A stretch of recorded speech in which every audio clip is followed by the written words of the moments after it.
Assalamualaikum warahmatullahi wabarakatuh. Jika sebelum ini bocor tuan-tuan, satu memo daripada Jabatan Peguam Negara yang mendedahkan bagaimana 7 orang DPP dan 5 orang IO yang menyiasat kes Abah Aipik menyarankan supaya Datuk Seri Najib Tun Razak dan juga Tan Sri Irwan tidak didakwa telah bocor. Hari ini saudara, satu lagi memo dalaman yang telah ditandatangani oleh Ahmad Akram Garib telah pun bocor. Dan di dalam memorandum ini saudara, jelas bahawa DPP Ahmad Akram telah mencadangkan supaya Datuk Seri Zahid Hamidi tidak didakwa kerana tidak ada bukti yang kukuh saudara. Namun, apa yang berlaku? Datuk Seri Zahid tetap didakwa. Datuk Seri Najib tetap didakwa kerana tidak lain tidak bukan tujuannya hanya untuk mencalarkan imej pemimpin-pemimpin UMNO ini supaya UMNO dan pemimpin-pemimpinnya dilihat korup, kotor, jijik dan akhirnya ada satu persepsi yang begitu negatif terhadap Datuk Seri Zahid dan juga Datuk Seri Najib Tun Razak. Hari ini saya menyeru kepada Peguam Negara, tolong pastikan semua kes-kes yang berniat jahat, kes pendakwaan terpilih dan kes yang bermotifkan politik ini segera digugurkan kerana hari ini rakyat memantau dan memerhati secara dekat apa yang berlaku dalam Jabatan Peguam Negara. Saudara, apa sebenarnya kes Datuk Zahid ni? Mengikut DPP Ahmad Akram Garib, Datuk Zahid telah disiasat di bawah Seksyen 409 Kanun Kesiksaan. Dan berdasarkan siasatan pihak SPRM, mengikut Akram, sumber kewangan Yayasan Akal Budi ini datangnya daripada Datuk Seri Zahid sendiri. Selepas beberapa lama, barulah yayasan ini terima dana daripada badan-badan korporat yang lain serta orang persendirian. Melalui satu resolusi pengarah, cek yayasan hanya boleh ditandatangani oleh Datuk Seri Zahid saja. Setiausaha eksekutifnya juga dibekalkan satu cop tanda tangan Datuk Seri Zahid bagi menguruskan perbelanjaan termasuk pembayaran melalui akaun yayasan bagi pihaknya. Inilah yang mendatangkan banyak masalah, iaitu apabila meja Mazlina tuan-tuan telah membuat bayaran untuk perbelanjaan peribadi, iaitu kredit kad, dengan silap menggunakan cek yang sepatutnya cek peribadi Datuk Zahid, tetapi beliau menggunakan cek Yayasan Akal Budi. Tetapi adakah Datuk Zahid telah menandatangani cek ini? Tidak tuan-tuan. Datuk Zahid tidak menandatangani cek ini, tetapi cek ini telah pun ditandatangan menggunakan cop tanda tangan. Contohnya macam kita menggunakan cop tanda tangan untuk tanda tangan sijil yang terlalu banyak. Ataupun jika kita nak membuat ucapan selamat hari raya, kalau nak tanda tangan terlalu banyak, maka inilah cop yang digunakan. Persoalannya, macam mana cop tanda tangan ini boleh digunakan untuk keluar duit daripada akaun bank ataupun untuk membuat pembayaran kredit kad? Ini satu benda yang bagi saya sangat menghairankan. Tetapi apa yang pasti, meja Mazlina sendiri telah pun mengesahkan bahawa beliau melakukan kesilapan tersebut. Dan ketika itu, Datuk Zahid tidak berada di dalam negara ni, malah berada di Milan ketika beliau menggunakan cop Datuk Zahid ini, tanda tangan Datuk Zahid ini untuk membuat pembayaran kredit kad tersebut. Itu belum selesai. Kawasan di Sabah ada bahagian yang belum selesai. Pulau Sepatik belum selesai. Jadi kita katakan Presiden Jokowi kita sign yang selesai. Treaty Laut Sulawesi itu yang ditandatangani oleh kedua-dua buah negara antara Malaysia dan Republik Indonesia hanyalah separa yang melibatkan territorial sea, laut wilayah, dan ianya tidak sama sekali melibatkan kawasan yang dinyatakan sebagai ambalan ataupun yang melebihi 200 batu nautika onwards. Johor, Tuanku Sultan telah dimaklum bahawa ini sepadan ini 3 batu nautika daripada kawasan. Ini jauh, tidak termasuk perbatasan Johor. Satu, Sabah tidak dimeterai dalam hal ini. Ketua Menteri Sabah dimaklum bahawa memuktamadkan Pulau Sebatik dan kawasan yang melibatkan Tawau dan Sabah itu ditangguh sehingga ada persetujuan baru kerana kita belum bersetuju. Saya ada cakap tadi, dengar lah. Soalan kedua, pakar maritim.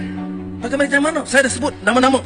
Kementerian Luar, Jabatan Maritim, MKN, Peguam Negara, Jabatan Ukur dan Pemetaan, Aerografi Malaysia.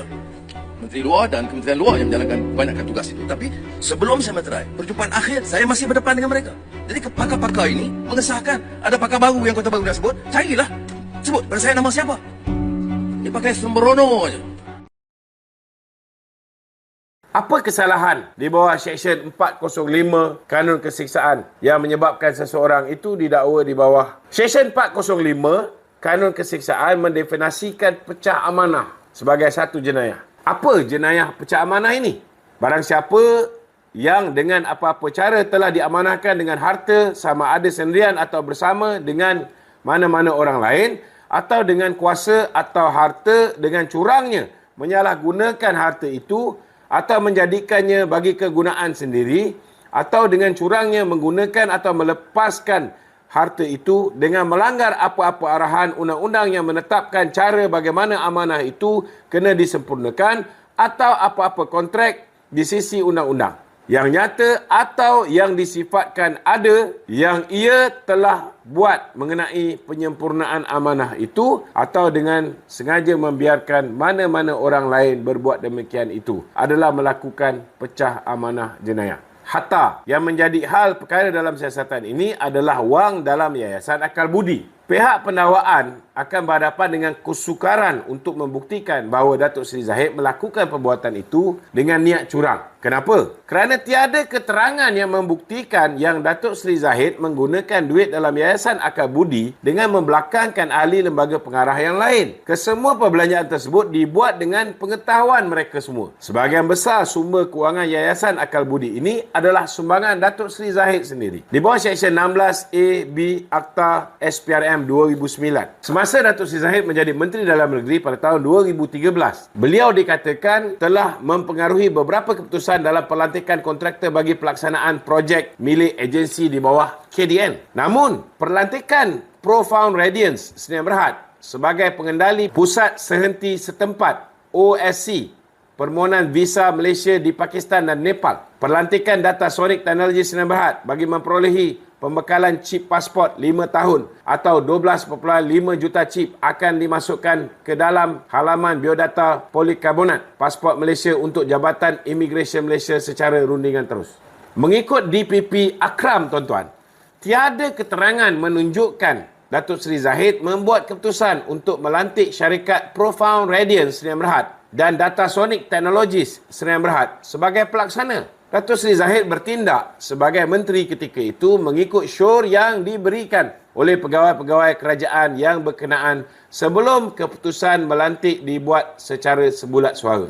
Membantu syarikat Maestro Kenny IT Consultant and Services untuk mendapatkan projek-projek MyEG bawah kendalian KDN. Mengikut DPP Akram, cek-cek yang diberikan tiada kena mengena dengan projek MyEG. Sebaliknya, diberikan atas sebab tujuan amal dan kebajikan. RM250,000 adalah satu pinjaman diberikan kepada seorang bernama Datuk Nasai dan tiada kaitan dengan Datuk Seri Zahid. Di bawah Seksyen 4 dalam kurungan 1 Akta Amla pula, mengikut DPP Akram, keterangan yang ada tidak mencukupi bagi membuktikan apa-apa kesalahan predikat ke atas Datuk Seri Zahid. Secara langsung, tidak dapat membuktikan bahawa duit yang dimasukkan ke dalam akaun Tetuan Lewis & Co. tersebut adalah hasil daripada aktiviti haram dan tiada kesalahan pengubahan wang haram yang boleh dibuktikan ke atas Datuk Seri Zahid. Persoalan dia, kenapa Tommy Thomas masih meneruskan pendakwaan ke atas Datuk Seri Ahmad Zahid? Pada pandangan saya, ini tidak lain tidak bukan, tuan-tuan, adalah satu pendakwaan terpilih, berniat jahat dan bermotifkan politik untuk mencalarkan imej Datuk Seri Zahid kerana Datuk Seri Zahid enggan untuk membubarkan UMNO dan menyertai bersatu seperti mana yang diminta oleh Tun Dr. Mahathir. Itu sebab 10 hari selepas beliau berjumpa dengan Tun Dr. Mahathir, beliau telah dihadapkan dengan 87 pertuduhan ini. Saya yakin hari ini satu Malaysia dah tahu tentang perkara ini. Saya harap Peguam Negara dapat membuat keputusan yang betul dengan menggugurkan pendakwaan terpilih sama ada terhadap Datuk Seri Zahid, terhadap Datuk Seri Najib atau pemimpin-pemimpin UMNO yang telah dianiaya ketika Mahathir berkuasa. Assalamualaikum warahmatullahi wabarakatuh.